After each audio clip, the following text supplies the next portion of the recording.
E Marina, sua história é muito rica, você faz parte da história mesmo. Você teve com Chico Mendes, figuras que a gente ouve falar, que vê documentário, que vem. Mas eu queria ir um pouco mais atrás, assim.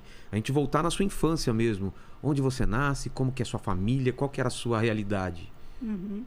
Bem, eu sou filha de pais nordestinos. Meu pai foi para o Acre em 1945, como soldado da borracha, no último navio que levou jovens para o esforço de guerra da Segunda Guerra Mundial.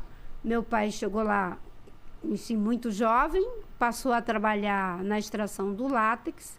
Alguns anos depois, minha mãe chegou, eles se conheceram, minha mãe também veio do Ceará, se casaram, tiveram 11 filhos. 11 filhos? Eu sou a terceira, mas infelizmente eu perdi minha mãe quando tinha 14 anos e perdi mais 3 irmãos. O meu irmão, que é mais velho do que eu, e mais 2 irmãs caçula. E meu pai trabalhou a vida toda como extrator de látex. Mas por causa da vida de vocês, você perdeu de doença? Como foi? A minha mãe foi, um problema grave de aneurisma, só que estava tendo um surto de meningite e foram fazer a punção para ver se era meningite e o aneurisma estourou. Entendi. E as minhas irmãs morreram de sarampo e malária. Caramba, malária. 15 dias de uma para outra. Quando a BR-364 foi aberta, né, ali a remoção, o empoçamento de água fez com que explodisse um surto de malária. E também, como a gente chamava, os caçacos, trouxeram sarampo. Quando juntou malária e sarampo, foi uma epidemia e muitas mortes no Seringal, onde a gente morava, por onde a estrada passou. Nesse momento da Covid, né, era muito duro eu ver pessoas que não viram seus parentes, que não enterraram seus parentes, porque a gente via pessoas morrendo o tempo todo, e no caso da minha mãe, que achavam que era meningite, quando ela foi sepultada, a gente não viu.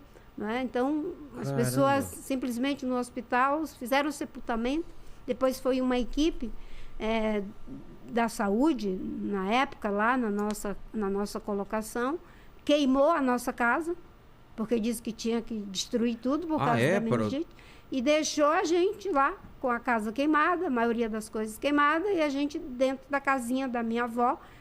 Não deram outra casa? Não, nada. Só foram lá e disseram que tem que queimar porque a meningite... Que absurdo. Exatamente. Uma coisa terrível, uma memória muito difícil. Você tinha quantos anos nessa época? Na época eu tinha 14 anos. Nossa. Tinha 14 anos, né? E, enfim, agora, a vida na floresta tem essas coisas dolorosas que tem a ver com, inclusive, essas doenças que vieram em função do dito progresso, com a abertura das estradas, depois do processo de desmatamento, transformando os antigos seringais em fazendas. Mas, durante muito tempo da minha vida, foi algo que me é muito prazeroso de lembrar.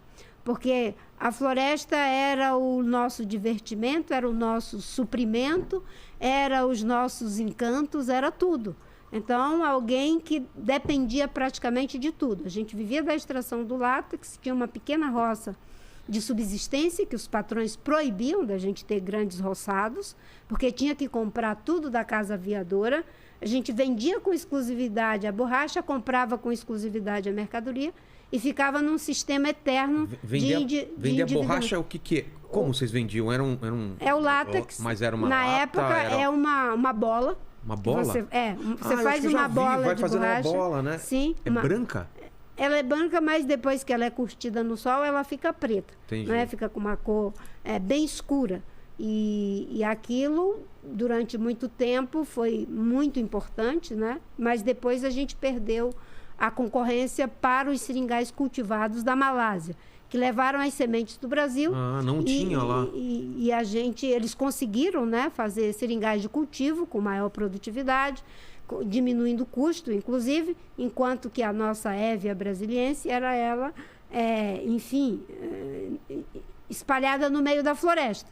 Então, aquilo que você cortava, um seringueiro bom de trabalho, como era o caso do meu pai, e meninas com pernas muito ligeiras, como era o meu caso e das minhas irmãs, a gente conseguia cortar no máximo 160 seringueiras por dia, certo?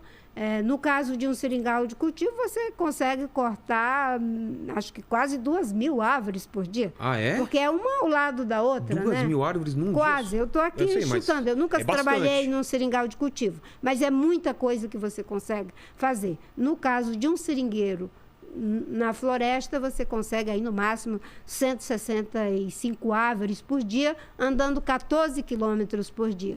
Você vai 7 quilômetros mais ou menos, colocando as canequinhas, depois você volta colhendo o látex, né? É uma coisa muito Isso eu artesanal. fiz dos 10, 11 anos até os 16 anos, não é? Porque meu pai foi para Belém, o nosso patrão mandou nos buscar de volta depois, a pedido da minha mãe, porque a gente estava numa situação difícil lá em Belém, só que voltamos super endividados.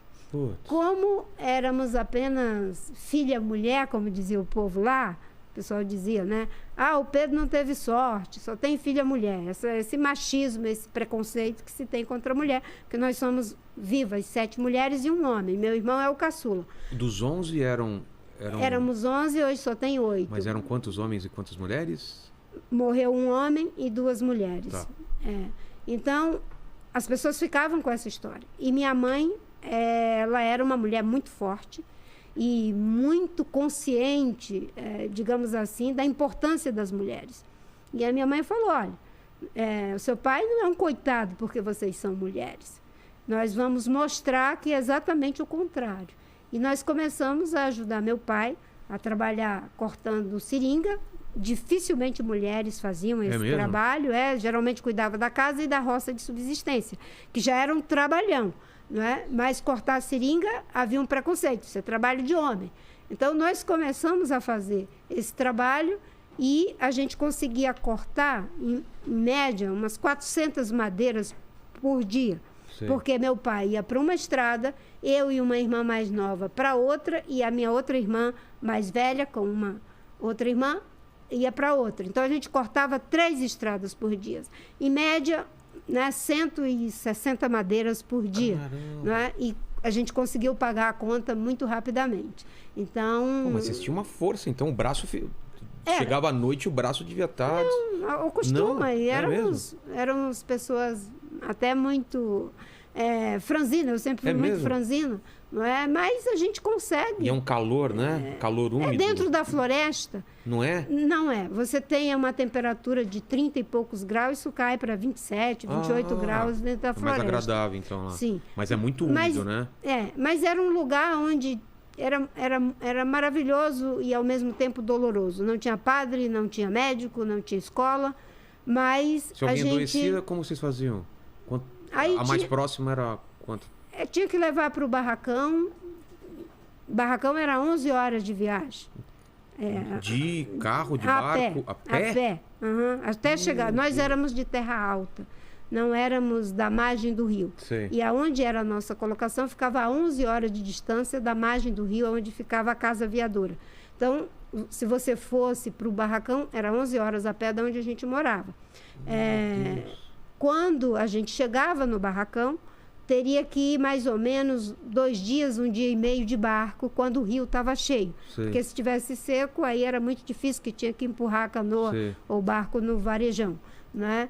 E era muita dificuldade. Mas, ao mesmo tempo, tinha ali de tudo que a gente precisava. Mas você tinha tempo para brincar em algum momento? Tinha. Brincar nos igarapés. Eu era uma menina com uma coleção de muitas bonecas que a minha avó fazia para mim, boneca de pano. Fazia boneca de pano, boneca de pau, de galhos de pau, que parecia o formato de uma pessoa, né?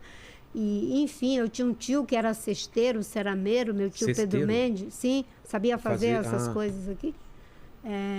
E era uma comunidade de serviço, porque meu tio era carpinteiro, cesteiro, cerameiro, ferreiro, e minha avó era parteira tradicional, fazia os partos de toda aquela redondeza.